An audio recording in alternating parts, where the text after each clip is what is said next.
sad when Germany makes a massive oil and gas deal with Russia, where you're supposed to be guarding against Russia, and Germany goes out and pays billions and billions of dollars a year to Russia. So we're protecting Germany, we're protecting France, we're protecting all of these countries, and then numerous of the countries go out and make a pipeline deal with Russia, where they're paying billions of dollars into the coffers of Russia. So we're supposed to protect you against Russia, but they're paying billions of dollars to Russia, and I think that's very inappropriate. And the former Chancellor of Germany is the head of the pipeline company that's supplying the gas.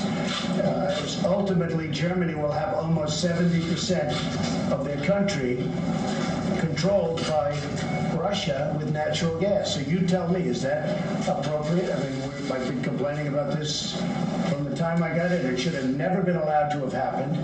But Germany is totally controlled by Russia because they were getting from 60 to 70% of their energy from Russia and a new pipeline. And you tell me if that's appropriate, because I think it's not. And I think it's a very bad thing for NATO, and I don't think it should have happened. And I think we have to talk to Germany about it. On top of that, Germany is just paying a little bit over 1%, whereas the United States in actual numbers is paying 4.2% of a much larger GDP. So I think that's inappropriate also. You know, we're protecting Germany, we're protecting France, we're protecting everybody, and yet we're paying a lot of money to protect. Now, this has been going on for decades. This has been brought up by other presidents, but other presidents never did anything about it because I don't think they understood it or they just didn't want to get involved. But I have to bring it up because I think it's very unfair to our country. It's very unfair to our taxpayer. And I think that these countries have to step it up, not over a 10-year period. They have to step it up immediately. Germany is a rich country. They talk about they're going to increase it a tiny bit by 2030. Well, they could increase it immediately tomorrow and have no problem. I don't think it's fair to the United States. So we're going to have to do something because we're not going to put up with it. We can't put up with it, and it's inappropriate. So we have to talk about the billions and billions of dollars that's being paid to the country that we're supposed to be protecting you against. So, well, wait a minute, we're supposed to be protecting you from Russia, but why are you paying billions of dollars to Russia for energy? Why are countries in NATO, namely Germany, having a large percentage of their energy needs paid to Russia and taken care of by Russia? Now, if you look at it, Germany is a captive of Russia because they got rid of their coal plants, they got rid of their nuclear. They're getting so much of the oil and gas from Russia. I think it's something that NATO has to look at. I think it's very inappropriate. You and I agree that it's inappropriate. I don't know what you can do about it now, but it certainly doesn't seem to make sense that they pay billions of dollars to Russia and now we have to defend them against Russia. No.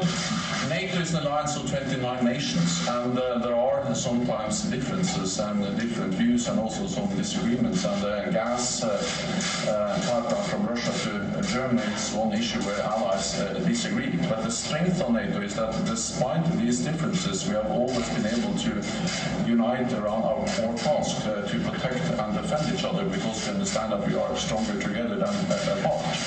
I think that 2 world wars and the Cold War taught us that we are stronger together than apart.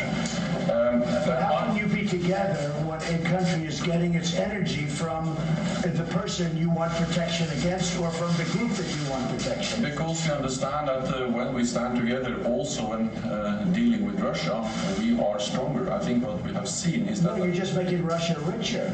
Well, not dealing with Russia, you're making Russia richer. Well, I think that even during the Cold War, NATO allies were trading with Russia. Then there have been disagreements about what kind of trade arrangements we should I think trade is wonderful. I think energy is a whole different story. I think energy is a much different story than normal trade. And you have a country like Poland that won't accept the gas. You take a look at some of the countries that won't accept it because they don't want to be captive to Russia. But Germany, as far as I'm concerned, is captive to Russia because it's getting so much of its energy from Russia. So we're supposed to protect Germany, but they're getting their energy from Russia. Explain that. And it can't be explained, you know that. All right, well, thank you. Yeah, thank you. Now, you got to let me know when I'm supposed to stop here, but Sylvia? Where's Sylvia? There you are, Sylvia. How are you, Sylvia?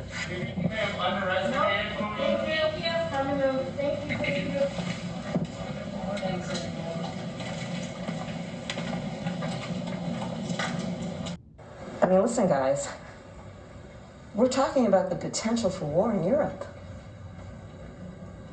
I mean, let's really take a moment to understand the significance of what we're talking about. It's been over 70 years. And through those 70 years, as I mentioned yesterday, there has been peace and security. We are talking about the real possibility of war in Europe.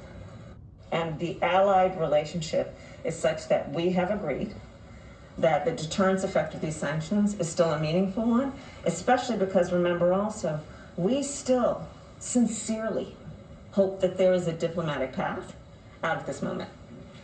And within the context then of the fact that that window is still although it is absolutely narrowing, but within the context of a diplomatic path still being open, the deterrence effect, we believe, has merit. Does the White House have any reaction to former President Trump calling Putin's move yesterday genius and smart? Well, as a matter of policy, we try not to take advice from anyone who praises President Putin and his military strategy, which I believe is what happened there. So there's a bit of a different tactic, a bit of a different approach, and that's probably why President Biden and not his predecessor was able to rally the world and the global community in taking steps against Russia's aggression.